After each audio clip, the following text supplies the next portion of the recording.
It was Amilcar Cabral who said we must act as if we answer to and only answer to our ancestors, our children and the unborn. Hello and welcome to it. This is #Africa. I'm Duduzile Ramila. We start with this. French authorities have handed over a Central African soccer boss and alleged militia leader to the International Criminal Court. Patrice Edouard Ngaisona is accused of war crimes and crimes against humanity, including murder, extermination and recruiting child soldiers, amongst others. He's a board member of Africa's football governing body, CAF. Prosecutors describe him as the senior leader of the mostly Christian anti-Balaka militia that carried out systematic attacks on the Muslim population between 2013 and 2014. Ngaisona, who was arrested in Paris on the 12th of December, denies the charges.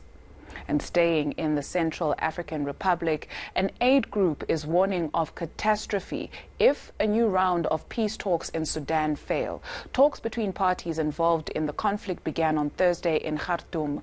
The Norwegian Refugee Council Secretary General Jan Egeland says most of the 2.9 million people in CAR urgently need humanitarian support. The republic has been marred by interreligious and intercommunal fighting since 2013. Violence has intensified and spread in recent months.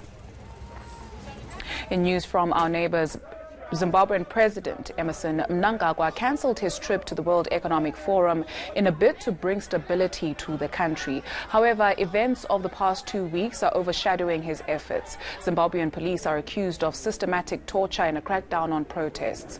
The unrest is due to exorbitant fuel and food prices. There's anger at the recent shutting down of the internet as well. Mnangagwa says allegations of army and police brutality will be investigated. Let's head on over to Nigeria now, where government is recommending a 50% rise in the minimum wage. This comes weeks before the country's presidential elections. The cost of living has become a major issue at Africa's top oil producer.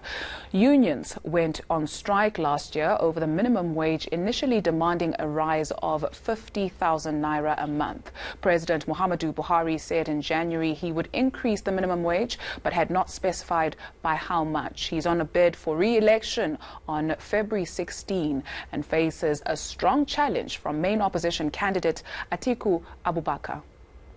Right, let's discuss this further now. I'm joined by Ya Asantewa Ngidi, the director of the Institute of Africology and the ambassador of the Pansi Museum, and she's in our Durban studios. Ya, thank you very much for coming on to the program. So perhaps for the benefit of our viewers, let's start with that election in Nigeria.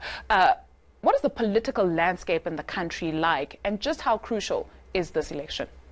Thank you for having me, Duduzile. Well, Nigeria, 198 million people are looking forward to February 16th, 2019, when they go to the polls. And it is such a crucial one for the Nigerian economy. It's a crucial one for the Nigerian people. As you know, the incumbent, the current president, Muhammadu Buhari, is hoping to be re-elected.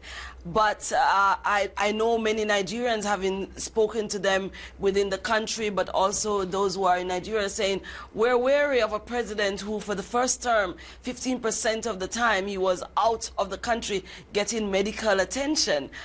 So those are some of the things that we're looking forward to for this election. The All Progressive Congress, which is the party that Muhammadu Buhari belongs to, are saying, and their big main ticket is around corruption. And as you would have probably found out, Nigeria has now centralized government funding, which was never done before. So one of the ways in which he's been able to tackle the main idea of Nigeria as a corrupt country is to centralize the government funding and how it gets dispersed, which most Nigerians felt it was a very good thing, as opposed to asking federal government in the different provinces, the different parts of the country to handle their own money. So that's one of the big tickets that they're going to be riding on for this election. From the outside looking in, it would seem that Nigerians have no incentive to keep Buhari in power. Let's talk about his main contender, Atiku Abubakar. Who is he and what are his chances? Well, Atiku Abubakar, as you might have known, that he was once a former vice president between 1999 and 2007. He was in power with Obasanjo at the time. And I think it's important to note that Atiku is somebody who a lot of people are hoping will take it. He's known, he's respected, and what is amazing also in this election is that the former president Obasanjo has now said he will be endorsing Atiku, and that's an amazing thing in Nigeria, because Obasanjo had a very frosty relationship with Atiku for a very long time, but he has come out to say this is the man that we will be backing to go forward for the presidential elections. The sheer size of Nigeria, we all know just how big it is. We have more than 30 candidates vying in the election. Just how interested are you in terms of, or rather concerned about violence in the lead up to the election? Well, they started out with 77 candidates, and now they've gone down to 33. What is disappointing, however, that the 6 women who were really, strong contenders have now dwindled down to 3. Young people, you might have seen, do not feature in Nigeria's election because of the cost of the presidential tickets. You have to pay $125,000 to be able to be running for a particular party in Nigeria. It's mind-boggling that that continues. But I am concerned about the violence. Boko Haram, 29,000 people just about have been killed. We still have not curtailed the impasse between the government and Boko Haram. The violence continues, because one of the things that is also interesting is that for the first time we're going to be having 2 northern candidates, 2 Muslim candidates. So there is the trickling of violence between the south and the north, which continues to be one of the gray areas in every election. But for this election, it's 2 northerners who will be vying for the elections.